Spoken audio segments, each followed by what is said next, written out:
An empath was never born to be silent. They are souls who came into this world with wide open eyes and uncovered hearts, always yearning to connect, to understand, and to be understood. They once believed that sincerity alone could reach the real human within anyone. So when misunderstood, they explained. When hurt, they apologized. When pushed away, they tried to come closer. They spoke through logic, through tears, through the language of the soul, until they realized that all their words were hitting a cold, unfeeling wall. That's when they understood. Some souls cannot hear the language of truth because they only listen to what feeds their ego. In that moment, the empath's silence isn't born from having nothing left to say, but from realizing that words have lost their meaning. They see that every reaction grants others access to their energy, letting them define, manipulate, and drain their emotions. The outside world floods in like a river, carrying them away from their authentic self. And to survive, their soul must do the unthinkable, pull its energy back. What begins as self-defense slowly transforms into something sacred. In ancient philosophy, there's a term kenosis, the holy emptiness that allows the divine to enter. When the empath stops speaking, they step into that state, emptying themselves of noise, of expectation, of the need to control outcomes. And in that vast silence, something miraculous happens.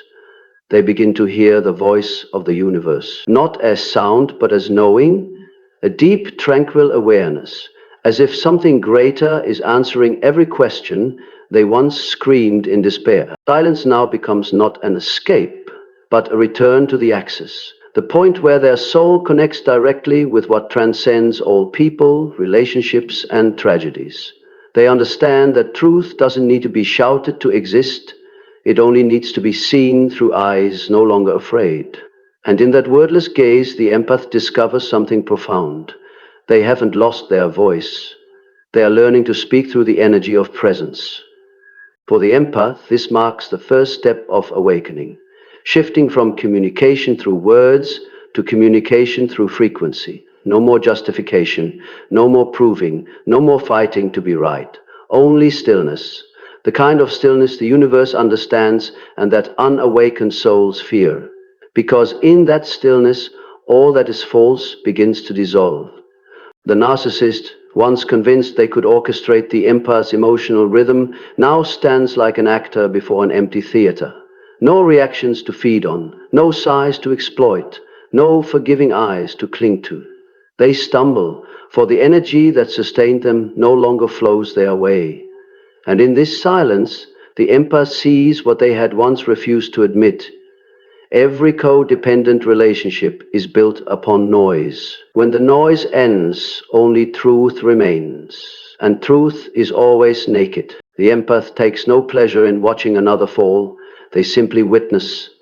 They sit amid the ruins of stories, reaching for no one, lifting no one, just observing how the world reshapes itself without their interference. And the longer they watch, the clearer it becomes. They were never the center of this tragedy. They were merely the mirror in which other souls saw their own shadows. And when that mirror stops reflecting, the darkness reveals its true face. In spiritual tradition, this stage is known as the collapse of illusion. When the empath becomes silent, they are not merely leaving a relationship. They are ending an energetic cycle that has lasted far too long. They stop feeding emotional entities that do not belong to them. Like the sun that must eventually pull back its light after billions of years to keep from burning itself out, they withdraw their radiance to preserve their own being. And when they do, the universe responds with a sacred order of darkness. No more words are needed, only the quiet unfolding of karma. What makes the empath's silence so powerful is not that it causes others pain, but that it ends the exchange of energy. No one can borrow their emotions to gain power anymore. No one can pull them down to affirm their own superiority. Silence becomes a boundary that words cannot cross, a no that doesn't need to be spoken. And as they stand firm within that stillness, the universe begins to rearrange itself around them. This silence is not cold, not detached. It is mature compassion, a love that no longer looks like saving, but like clarity. The empath no longer tries to pull anyone out of darkness, for they know every soul must face its own shadow. And it is precisely in that moment, when they stop playing savior, that they become true light. A light that teaches nothing, demands nothing, simply is. At first, the narcissist doesn't believe it. In their mind, the empath could never stay silent for long. They assume, as always, that the quiet is just an interlude before surrender. They've seen the empath cry, plead, whisper, please, don't leave, witness the trembling eyes begging to be understood. To them, that softness proved the empath couldn't live without them. So when all signals suddenly vanish, no messages, no calls, no reactions, no reproach, they dismiss it as a tactic. They smirked, thinking, she'll text soon. They act busy, energetic, post cheerful photos online, even flaunt a new supply. Everything is staged like a PR campaign, the message clear. I'm fine, better than ever. But deep down, a subtle irritation begins to stir, like an itch that can't be scratched. Because the empath, once reactive, is now utterly silent. No praise, no protest, no attention. The narcissist starts to feel hollow, like an actor performing to an empty hall. Days pass. Irritation turns into restlessness. The narcissist checks their phone more often. Every notification triggers a small jolt of hope, only to be followed by disappointment when it's not the empath. They rationalize, she's just testing me. Fine, I'll show her who controls the game, and thus begins the waiting phase. The passive hoovering. No overt moves, just subtle signals designed to provoke a response. They post cryptic quotes like, some people never realize what they had until it's gone, or silence is the best answer. They wait for anger, for justification, for any sign of life, but nothing happens. When no response comes, the narcissist's ego begins to crack. At this point, they enter the second phase, testing and triggering. The narcissist knows the empath's emotional buttons all too well. They know what softens their heart, what touches old wounds. So they start a new game, creating scenarios designed to provoke emotion. They might pretend to be sick, post hospital photos, or share sad stories from the past to elicit sympathy. They know the empath's heart is gentle.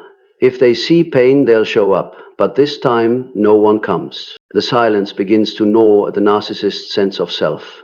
They feel rejected on the deepest level. In their world, people exist to provide energy, attention, and reaction. When the empath withdraws all of that, they lose not just power, but also their sense of existence. A vague thought creeps in. Maybe she's really gone. But they don't dare believe it, because admitting it would mean admitting they've lost control, something the narcissistic ego can never tolerate. They become restless. In the quiet nights, when there's no one left to manipulate, their mind turns into a prison. Every echo comes back to them, the lies, the cruelty, the times they toyed with someone's heart. For the first time, they are forced to sit with the conscience they once tried to kill. But unable to bear that silence, they rush out to find a new supply, someone to fill the void, even temporarily, yet every new source tastes different. They can laugh, they can talk, but there's no depth, no gaze that makes them feel truly seen. The former empath has become their unspoken spiritual standard, something they'll never admit, yet can never forget. After this, the narcissist shifts from waiting to provoking. When pity no longer works, they try pain. They may send a cold message. I get it now. You're just like everyone else. Or worse, they spread rumors, rewrite old stories with themselves as the victim, painting the empath as the cruel one. It's their way of re-establishing control through reputation and image. But what drives them mad is this: the empath remains silent. At this stage, the empath's silence is no longer defensive, it's a mirror. The narcissist begins to see themselves reflected in it, and what they see terrifies them. They see an empty soul craving to be seen, to be loved, yet incapable of loving anyone beyond their own ego. They see how small they looked next to the person who once fell apart for them, but now stands tall without them. That independence feels like a slap. It shatters the illusion that they were the center of the universe. Restlessness turns into obsession. They start checking the empath's profiles, tracing every small sign, a post, a photo, a like, trying to decode whether the empath still thinks of them. When they see the empath looking peaceful, they feel betrayed. How can she live so well after everything? The question haunts them nightly. They don't realize that this silence isn't indifference, it's rebirth, a process too deep for them to ever experience. And when obsession goes unanswered, self-destruction begins. Some turn to alcohol, work, sex, or social media to fill the void. But nothing recreates the feeling of controlling the empath. Because the power was never in the empath, it was in making a strong soul weak. Now that soul is no longer weak, and their inner world becomes a desert.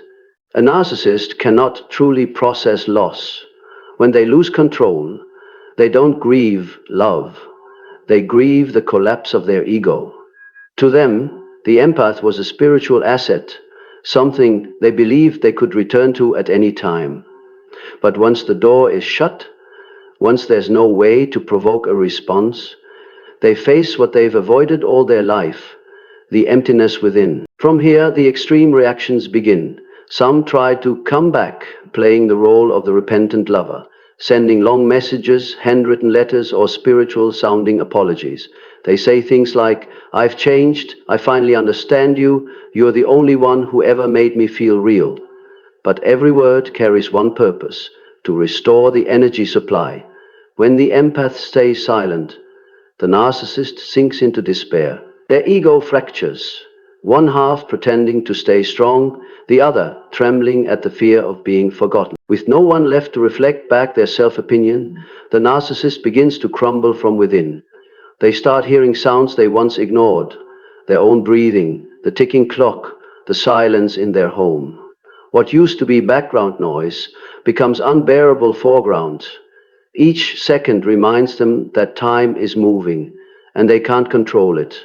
In their mind, the empath still exists, not as a person, but as a still, radiant energy. No tears, no blame, only a terrifying calm. This stillness disorients them.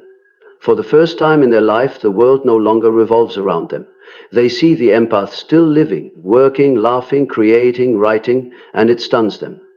In the narcissist logic, those they abandon should wither, collapse, and forever revolve around their memory to prove their power still holds. But instead, they see the empath thriving, serene, luminous, detached. And that image destroys their ego from the root. They begin to experience an energetic reversal. Everything that once defined them, confidence, arrogance, control, turns against them like a blade. They start doubting themselves. Was I ever truly lovable? Was I ever right? Each question burns like sand in the eyes, keeping them awake. They stare into the mirror longer, searching for cracks in their reflection, and finally confront what they never dared to face: the aging of their soul. The harder they fight it, the weaker they become. The more they seek validation, the emptier they feel. The empath's silence becomes a black hole, soundless, but pulling all their falsehoods into its center. Those around them begin to notice something's wrong. The hollow eyes, the random bursts of anger, the sleepless nights under artificial light. No one sees it, but inside, their soul fractures along invisible lines. When a narcissist loses their true supply, someone who once loved them with their entire soul, they don't just lose a relationship, they lose the mirror that made them believe they existed. They try everything to fill the gap: work, desire, religion, spirituality, even staged remorse. Some turn to healing, but only learn to talk about healing. They still can't sit in silence with their own emptiness. Meanwhile, the empath's silence, though distant, clings to them like a faint light at their back, reminding them they can never fully escape being seen. As time passes, they slowly realize that no one truly trusts them anymore, because false energy, no matter how sophisticated, can't hide the hollowness beneath. Every time they force a smile, the universe responds with irony. The more they laugh, the colder the world feels. The louder they shout, the quieter it becomes. The more they try to prove their worth, the more meaningless they feel. and one late night it finally hits them. The empath is no longer out there. They have become the shadow inside their own soul. When this truth surfaces, their mind begins to fight back. They try to push away the image, but it clings to them, not out of hatred, but because the energy remains unresolved. The empath does not seek revenge, they simply stop participating. Yet to the narcissist, that is the cruelest punishment, because it never ends. It continues every day, in every breath, in every small event, in every moment they realize they no longer control how others see them.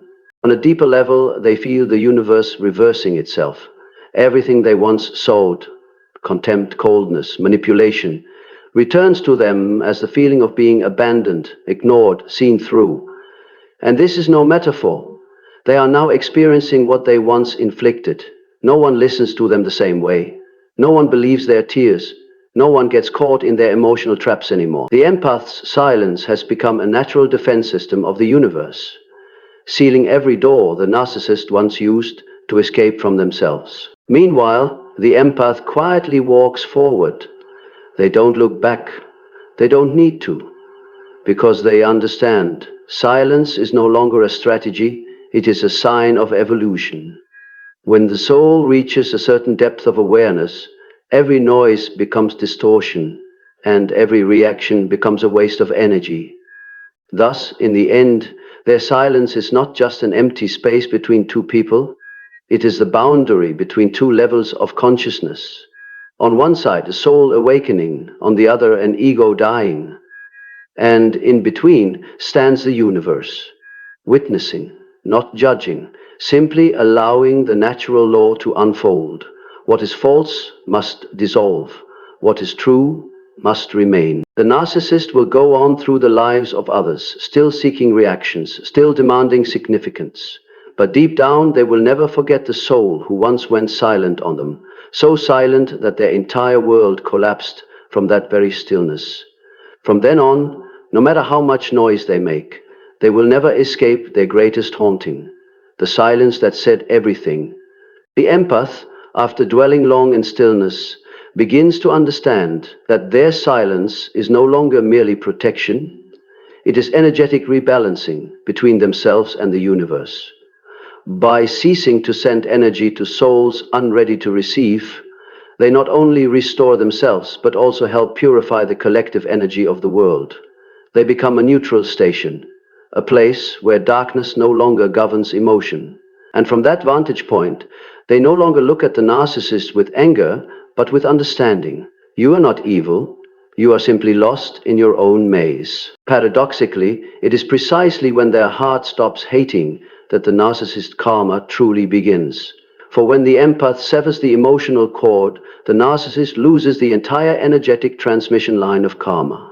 With no one left to absorb and transmute their negativity, everything they once sent out begins returning intact. They become sensitive to their own energy. Anger turns into insomnia. Deceit turns into anxiety. Manipulation turns into distrust. Every action comes with an instant mirror. They lie, and the truth is exposed faster. They try to control, and everything slips away. The universe, in its sacred silence, teaches the final lesson. Every noise eventually returns to its source. And just when they think they've forgotten, something strange happens. In a dream, they see the empath standing far away, not turning back, only smiling. No words, just that smile. And it makes them cry. Not because they were abandoned, but because they finally recognize the tenderness they once destroyed. That love, the one they dismissed, now stands as the only thing real. But they can't touch it anymore because it exists on a frequency they've lost. The empath at last understands. No argument ever truly existed outside the ego's mind. Every explanation they once struggled to give, every fight, every tear, all were the desperate efforts of a soul wanting to be seen, wanting to prove that genuine love was worth believing in. But real love never needs defense. It only needs to live, not to perform. And when the empath realizes this, they choose silence, not as retreat, but as transcendence. They step out of the storm, not out of fear, but because they finally understand The storm was never outside. It lived in the mind, fueled by reaction, by the need to be understood, loved, or saved. When they stop, the storm dissolves. When there's no one left to fight, even the wind loses direction. In that peace, they finally see the true shape of the world. No winners, no losers, only souls performing the same play, learning to remember who they are. Carl Jung called this individuation, the process by which the soul separates from the collective shadow and returns to its unique essence.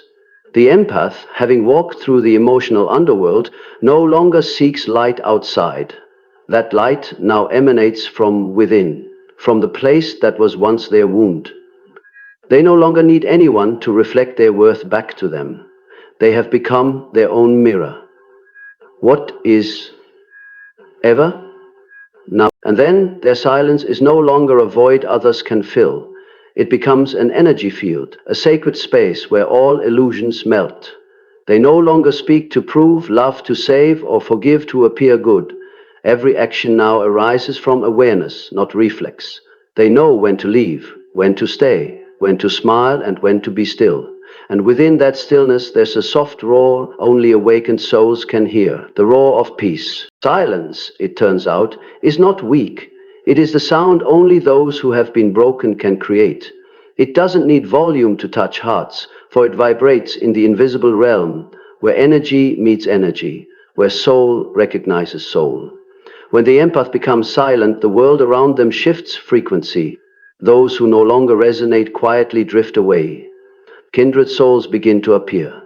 The old door closes, not with a slam, but with the whisper of wind. And from that moment on, light begins to seep through the cracks of the past. They look back at the path they've walked, the places they once fell, the nights they cried themselves empty. Each sorrow is no longer proof of weakness, but a delicate engraving of evolution. Without that darkness, the light within them would never have found its way home. The empath realizes no one ever truly hurt them. The narcissists were merely unconscious actors, helping them see the parts of themselves that once gave power away. Once they reclaimed that power, the game ended. Their footsteps no longer carry the heavy rhythm of anger. Each step is a breath, inhaled and exhaled, in harmony with the universe. They no longer walk to prove their strength, but to live authentically. The world around them is no longer a battlefield, but a classroom. Every person they meet, good or bad, is simply a mirror, teaching them more about who they are. There are mornings when they wake to find the first light of day slipping through the curtains, resting softly upon their face. The light no longer blinds, it soothes, a quiet reminder that peace doesn't come after everything ends. It comes when we stop resisting the flow. They sit still, feeling each breath, each heartbeat. In that moment, they know they have returned to their center, the place where the soul is no longer ruled by anyone else's emotion. The outer world remains noisy, but inside there is only stillness.